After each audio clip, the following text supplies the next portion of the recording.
Hello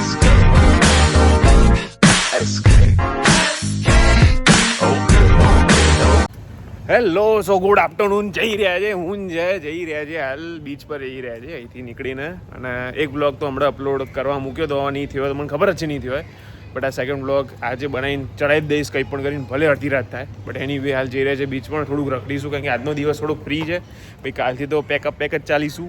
and scene ગજબ થઈ ગયો હોય, ચાવી ખોવાઈ ગઈ એક, અને ચાવીને લીધે ઘણા લોકોનું ઘણું નુકસાન છે અંદર. શું કહેવું, એક જણું તો નુકસાન હાલ દેખાઈ જ રહ્યું છે, પણ બચી ગયા અમે કપડાં લઈ ગયા, નહીં તો અમારું એ નુકસાન થાય. એટલે થાય, હવે વાંધો નહીં.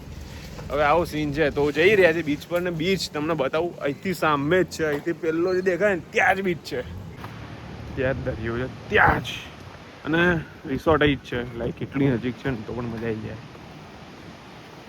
સો એક સખત વસ્તુ બતાવું, લાઈક આ જ છે દરિયો. એન્ડ આ રસ્તો હાલ એટલો ખુલ્લો છે, લાઈક એટલો ખુલ્લો ને કે સિરિયસલી એટલે ખાલી બેસી રહેવામાં પણ એક નંબર મજા આવે એવી છે.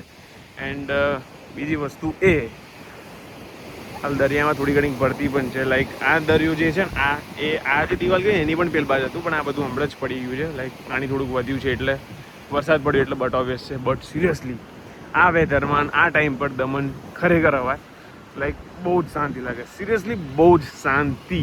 એન્ડ એરફોર્સ જઈને ઓકે. સો હાલ અમે વિચાર્યું હતું કે અમે માય બાઇક ઇન્સ્ટોલ કરીને આ સાયકલ અનલોક કરીએ. બટ સીન એવો છે કે સાયકલની ચેનમાં બધે રસ્ટિંગ છે. લાઈક આ તો જો બધે રસ્ટિંગ છે, બધે જ, એટલે બધી જ સાયકલોમાં રસ્ટિંગ છે. અને બ્રેક પણ ઓલમોસ્ટ બધે નહીં, જામ છે. અને એનું રીઝન છે દરિયાના લીધે હ્યુમિડિટી ઓલ દેટ બધું બહુ ખતરનાક વધ્યું હોય. બાય ધ વે આને નમો પાથ કહેવામાં આવે છે. આ જે રોડ કરીને આખો પાથ એને નમો પાથ કહેવામાં આવે છે. સો મને તો હાલ ખબર પડી. અને હાલ અમે સાયકલ લેવા આવ્યા હતા, બટ ઇલેક્ટ્રિકમાં બહુ બેટરીઝ નથી, એટલે એ ઓપ્શન તો અમારા માટે હટી ગયો. બટ આ મેન્યુઅલ અમે જો લેતા હતા તો 350 રૂપિયામાં અઠવાડિયું મળતું હતું, અને પર અવર 100 રૂપિયા ચાર્જ હતો. લાઈક આપણે 350 વાળું વધારે અફિશિયન્ટ લાગ્યું કે લાઈક અઠવાડિયામાં તમે જેટલી સાયકલ ચલાવી હોય તમે ચલાવી શકો. બટ 1 કલાક માટે તો બહુ મિનિંગ નથી. પ્લસ આ રસ્ટિંગનું બહુ ઇશ્યુ છે, તો મારી બાઇકવાળા પ્લીઝ આનું કોઈ સોલ્યુશન લાવો, નહીં તો સાયકલ બધી વહેલી જશે.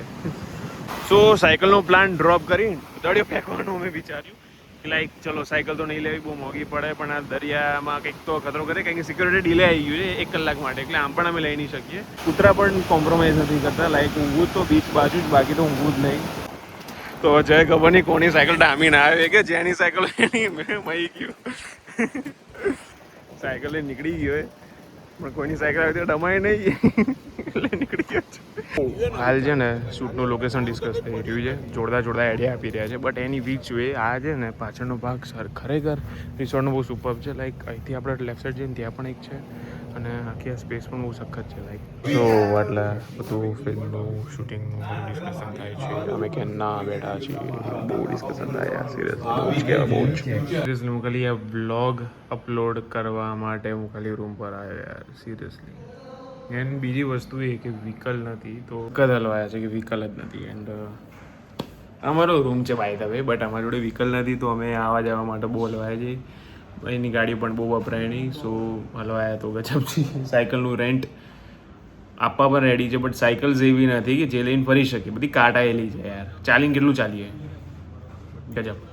સો વિચાર એવો છે કે એકલા સાયકલ રાઈડ પર જઈએ, કારણ કે બધા હોટલમાં બીજે હતા. મેં કીધું ભાઈ મારા અંદર નથી રહું, થોડુંક બહાર ફરું યાર, જે જગ્યા પર આવ્યા છે થોડી મજા લઈએ. સો સાયકલ રાઈડ કરવાની ઈચ્છા છે ખરેખર. એ એકલા જ, આમ તો કોઈ છે નહીં.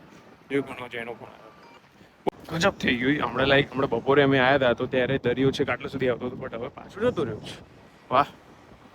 એન્ડ સીન તો હજુ ચેન્જ નથી થયું, હજુ પણ ક્લાઉડી વેધર છે. એટલે ક્લાઉડી વેધર છે એટલે થોડું ગમે, બાકી તો આમ તો ના ગમે. બટ આખો પાછો જતો રહ્યો છે યાર, ગજબ છે, ગજબ. સો હું તો નીકળી ગયો છું એકલો સાયકલ લઈને, કારણ કે કોઈ હતો નહીં. તો જે બી હોય, બટ હું તો એકલો જ નીકળ્યો છું. મને આમ પણ એકલું રહેવું થોડું ગમે છે. બટ એની વે પ્રોપર્ટી બહુ જ સખત છે, બહુ જ ગજબ પ્રોપર્ટી છે. એન્ડ મજા તો આની અલગ જ છે બોસ, સિરિયસલી.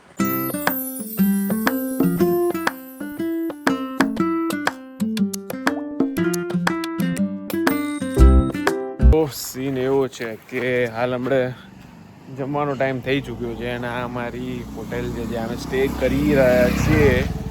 હમણાં થોડું બીચ પર આટા બોટો માર્યો, ત્યાં બેઠા, આટલા થોડીક વાર બેઠા, ગલ્લી સિગરેટ બિગરેટ નથી પીતો, એટલે બેઠા કર્યું, મચ્છર ખાધા, મચ્છર એમના ખાતા એ બધું કર્યું. હવે ઉપર જઈએ છીએ રૂમમાં જઈને સુઈને પછી અહીં ખાઈશું. ને એવું નહીં કરું, ખાઈને પછી ડાયરેક્ટ સુઈ જ જઈશું હવે. અને આ વ્લોગ એડિટ કરીને પછી પાછું કાલ ચડાવીશ. જો હું ડેલી પોસ્ટિંગ કરવાનું ટ્રાય કરું છું, કેવું થાય છે પછી ઇમ્પ્રૂવ તો કરતું જ રહેવાનું છું. વિડીયો પર વિડીયો ઇમ્પ્રૂવ થતું રહેશે. ધીરે ધીરે ઇમ્પ્રૂવ કરું, ધીરે ધીરે. ઓકે, એનીવેઝ જોઈએ કેવો દિવસ છે. ટાટા.